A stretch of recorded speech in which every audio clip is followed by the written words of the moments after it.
ISU basketball coach Greg Lansing.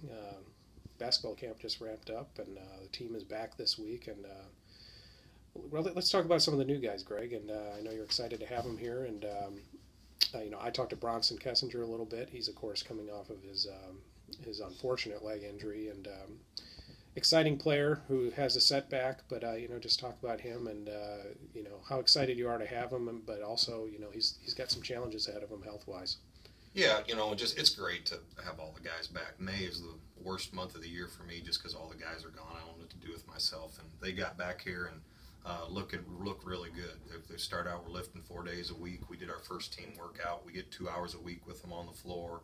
Guys are doing individual stuff. And it speaks volumes of the type of kid we have and what they do at our camp. We had our biggest and best camp for our little kids this week, and the players could do all the coaching, and they do an unbelievable job. So as a team, we haven't done a ton. We did one team workout, and the competitiveness was very good. And I think the difference, just thinking the differences, we're going to be a little bit this year. We're going to be good. We're going to be deeper. We're going to be too deep at every spot at least. A little more athletic and definitely more competitive. Flowing in from that into Bronson, just talk about him a little bit, and just a tough deal. It's a really tough deal, and your heart goes out to a kid that has his senior year taken away from him in such a nasty injury. I mean, there's just no easy way with your rehab. There's a lot of different moving parts involved. He's had great doctors. He's had great help. We have as good as trainers and team doctors as there is in the country. So it's going to be a process. He's just walking now. He hasn't been allowed to run or do much, but he's been cleared to start doing some more aggressive rehabilitation. Madre Rickman is your other true freshman, and probably not a player that people around here know as much about because he doesn't play in Indiana. And Bronson, of course, before he got hurt, got a lot of positive press playing down at Corden. But talk about him and what he brings to the table. He's got unbelievable potential, and after the first team workout, by what the guys were saying, they're as high on him as they are on anybody. He's a wide-bodied, long-armed, rim protector, athletic, quiet kid, but he's pretty competitive too. He was going at Kitch the other day, and it was a nice matchup. People are going to know about him, and again, probably going to know about him real soon. Your two JUCOs are Everett Clemens, a point guard, of course, and Niels Budenschoten, who's kind of a stretch four.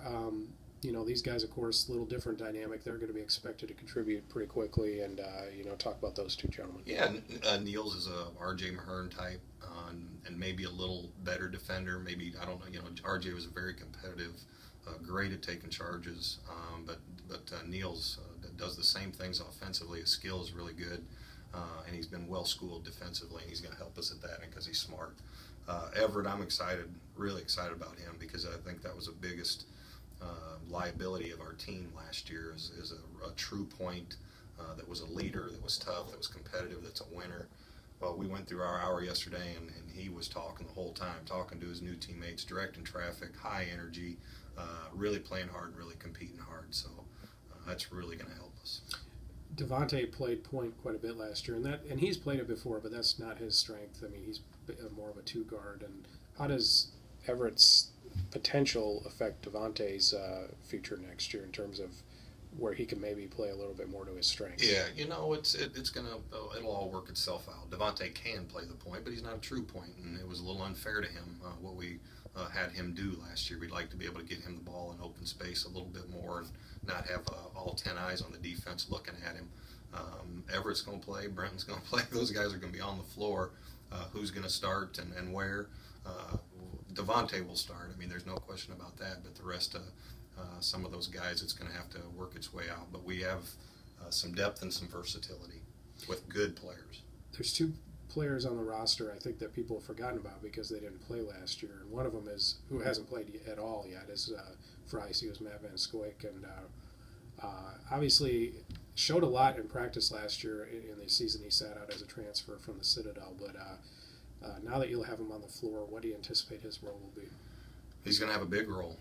It's a redshirt year is a tough role, but he took full advantage of it. He got more out of that redshirt year than any redshirt I've ever been around. He worked hard. He was very competitive in practice. Was a leader. He's a tough kid. He's a smart. Does everything. Really shoots it. he put up numbers at a Division I school already. So we're going to have him for 2 years, and I just think at the losing Justin at that position, and you have him and Brandon Burnett at that 4th spot, that it's a really good one. Yeah, Brandon's the other one that I was referring to that people forget about because of his injury, of course.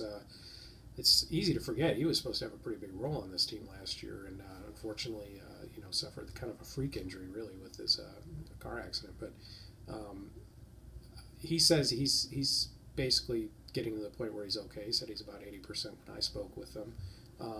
What do you anticipate is Brandon's role, and what kind of infusion of production can he bring, assuming that he can get back to where, you expected him to be last year coming into the season had he not? Well, the staff and the team certainly didn't forget about him because he was still a huge part of us. He's wired the right way. He's about the right stuff. He's all about the team, and he was still a vocal leader for us. So, but our fans don't understand how much of a loss that was. He was our backup 4-man, probably our 6th man.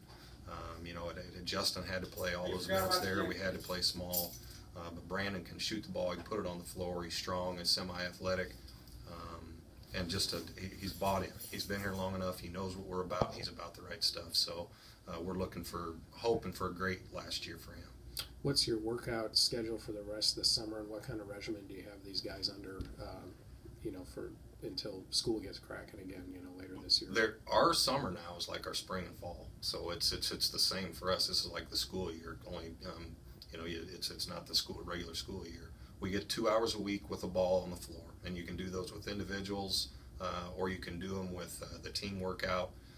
They lift 4 days a week at different times, and they always lift as a team. That's just kind of the way we do it. And they do some agility and some conditioning, not a ton, but just a little bit of that.